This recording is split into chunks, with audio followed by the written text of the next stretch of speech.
If you want to live longer and healthier and happier and more fulfilled, do the things that you want to do, it's time to start rewiring the way you think about movement and exercising. So if you're thinking you're already doing enough, I'm in the gym, I'm walking, everything is great, well, maybe not. Maybe that's not good enough in a sense of what you should be doing. So if you exercise regularly, you might still age faster than you should, because it's not just about moving, but because of moving in the right way. And welcome, I'm Heike Fallon. I'm a neurosports therapist and a high performance coach and the founder of the brain-based NeuroHP method.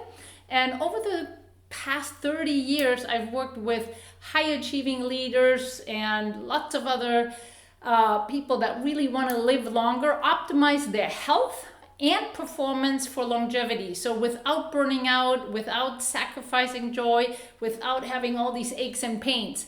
And in today's episode, I will explore with you how movement can radically extend your health span. That means the years you're living happier, healthier as you age. So I'll share in this video more specifically what the current research shows on how to exercise for longevity. Now, don't get me wrong, if you're already doing something, that's better than nothing, right? But you will definitely walk away with more specific, strategic ways of how to structure your workouts and, just kind of follow along. So very quick, health span, as I mentioned before, is how long you stay healthy.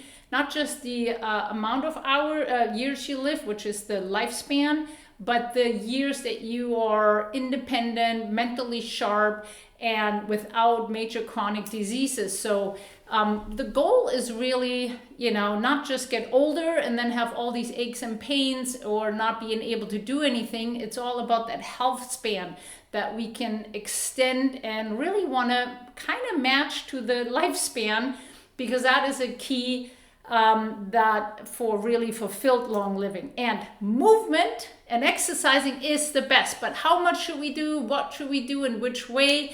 I'll share that right now.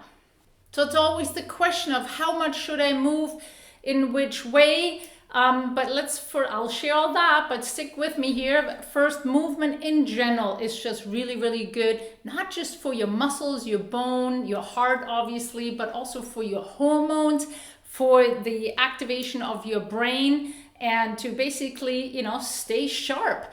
So people that regularly exercise, lots of research definitely helps reducing the risk of dementia. It also in general can predict how, independent you'll be living later in life. Also with age, strength decline. So, after 50, over 50, you do want to train. And then the other thing is our aerobic fitness, right? The VO2 max, what it's called, is a strong predictor, also for our cognitive function. So yes, movement keeps you fit, but more importantly, it keeps you functional, because at the end of the day, the brain regulates everything. It's not just the body, and we want to really train the brain. So the difference is not living longer, but living well. So exercises is the most powerful longevity drug we have. We can do it anywhere, anytime, and I recommend usually 5 key domains. One would be balance, one would be strengths. We definitely want to do aerobic conditioning, that would be in the zone 2, and anaerobic capacity, which is a VO2 max, and we want to train cognitive function, and that's a whole lot more than doing crossword puzzles.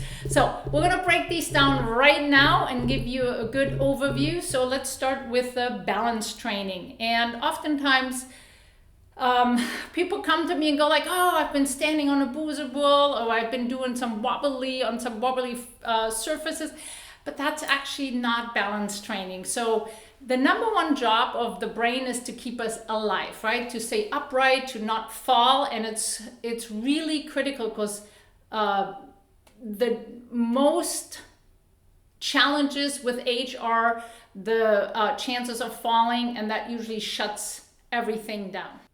Let's start with the balance training. And it's really a foundation, because with age, the biggest cause is usually where things go downhill is falling. Simple as that. But the brain's job is to keep us alive and upright, right? And not to fall.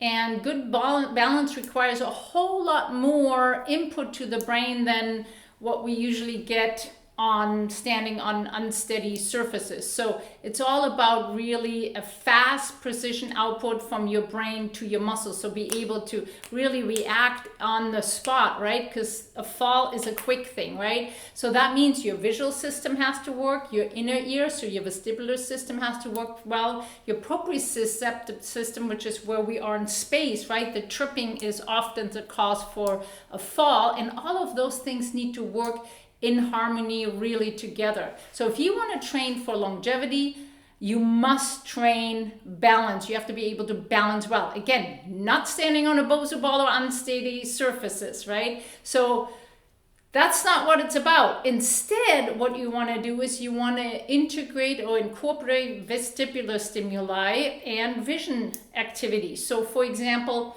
if you look at a target and you move your head, that activates your vestibular system, your inner ear, that's important. Gaze stabilization or seeing, depth perception is very important to prevent falls, and it's all the visual system connected with your vestibular system neurologically. That's where you start, really. You start with, like, standing and doing exercises like that, or tilting your head. Then after that, you might try standing on one leg, and then now try to do this in that way. And that's how you train, right? Again, vision exercise is super important. I share a lot of different ones in other videos, but balance training really starts with activating a lot of other systems first, and of course movement, right, to know where we're in space. So the more and better we move our joints is super important. So keep your nervous system at a really good level, right, and function well is a really important component for balance. And the more you train your brain, the younger your brain actually stays. So number 2 is the strength training. We do need strength. With age, strength actually naturally decreases. So we kind of have to counteract the muscle mass loss that we have, actually starting already after the age of 30. So really key is training your muscles. It does not mean you have to have the gym and start being that bodybuilder type.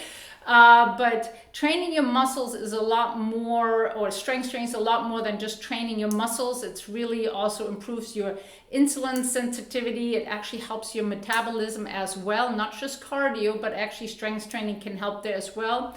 And again, goal is not to be a bodybuilder or anything like that, but you do want to do some strength training.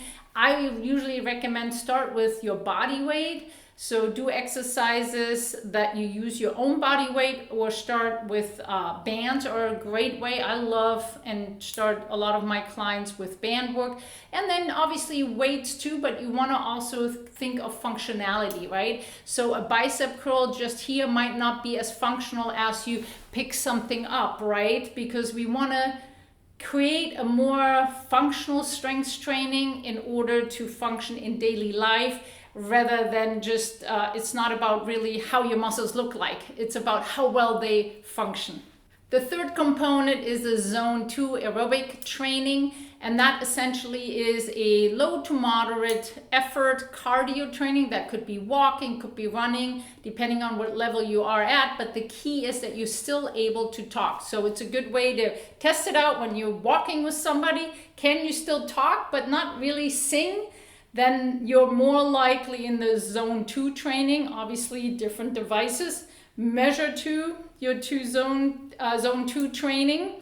Key is it improves mitochondrial function, and that's really what we need. Helps also the fat metabolism and obviously your cardiovascular health. But the mitochondria are basically your energy powerhouses. Those are really crucial for longevity. So make sure that you train in zone 2, again, that you can talk but not quite, like it's still, you know, possible to talk with good breathing. You're able to breathe, you're not out of breath, but it should be still kind of challenging. So that's where that is. For most people, it's a brisk walking, or it's a, you know, cycling or something, and you want to do that for a long period of time. So consistency, as far as the duration, is very good, as well as doing it obviously multiple times a week. The next category is the VO2 max training. That means basically anaerobic capacity. That is when we're working without oxygen. That's what the anaerobic part is. And that means you're doing some high intensive intervals. So it's not about feeling horrible, but you're doing, you know, for a prolonged time, but you actually pushing your cardiovascular system a little bit more, which helps you to improve your maximum oxygen uptake. So really important for longevity and performance, because we're really training the heart. And it's all about, you know, like more short bursts where you go to your, you know, really 90% capacity, followed by recovery. And oftentimes that may only be like a minute or two in the beginning. And that can be achieved by climbing stairs, or like, you know, uphill, running uphill, walking really fast uphill. So you want to push yourself a little bit. And yes, you will not be chit-chatting along the way. That's usually a sign where you're kind of out of breath. But again, it's not about doing that for a prolonged time. It's doing more short bursts and then followed by recovery. And you definitely want to do that at least 2 times a week and integrate that. Last category, cognitive training. Again, let's talk about, it's not about crossword puzzles. Cognitive training is really not that separate from movement, because anytime we, for example, move our joints in a complex way, our cerebellum gets activated, which also feeds into the frontal cortex. In the frontal cortex is where our planning and decision making and thinking and reacting to everything happens in the world. And so all thinking is really tied to motion.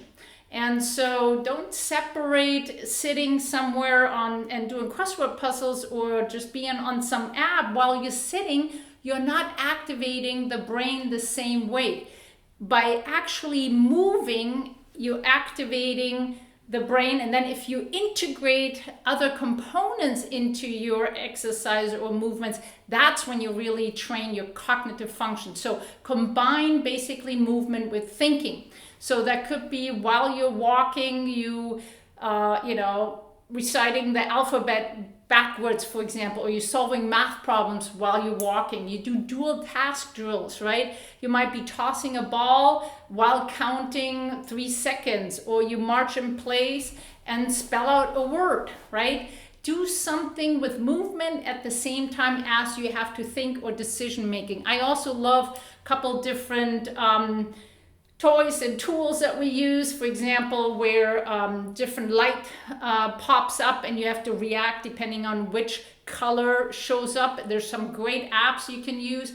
Also doing things responding to different beats or different cues can be great. So really, that is how we can train and prevent cognitive decline. It's connecting it with the movement and the processing and thinking at the same time. So combining movement with mental task is the key. That way you train your working memory, your attention, your reaction time, your executive function, and all of that at once. And that is really the key. So it isn't just like brain games, it's actually neuroscience-based cognitive resilience that you're creating by combining movement and or dual tasking by movement and thinking. So when your brain has to think, feel, and move and react all at the same time is actually when it grows and when it stays younger, right? So you want to do a lot in different things. Now remember, the key thing is consistency. It's not about necessarily intensity first. It's really about consistency. Obviously, we want to push ourselves. We want to challenge ourselves, but keep in mind, it shouldn't be overwhelming, because as soon as it feels overwhelming or stressful, your brain is in a more survival mode, stress response, and that's not what we want. So the goal is really being an athlete of life, right? And so longevity isn't, like just like a program, but it's also a mindset, right? So key is stop thinking of movement as like fitness or, just to moving your muscles and joints. It's actually more about function. Think of it more as of brain function. And, every time you walk, every time you lift something, you breathe, you stretch, it's actually a deposit, so to speak, for your future capacity. So if you're not training for the life you want when you're 80, you're actually leaving it up all to chance. So the key is really want to think of what do I want to do when I'm 80 and then train for that. So movement isn't like punishment, it's actually a permission to keep doing what you love for decades to come. So your challenge is now to rethink what movement means.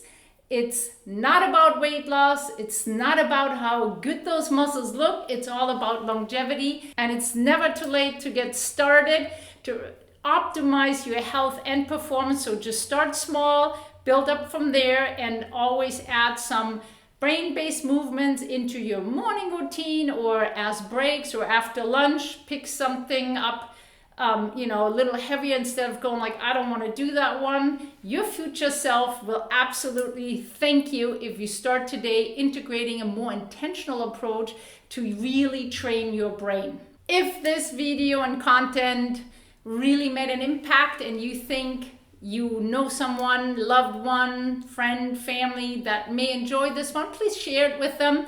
Otherwise, check out my other videos. There's some follow along exercises that you might like.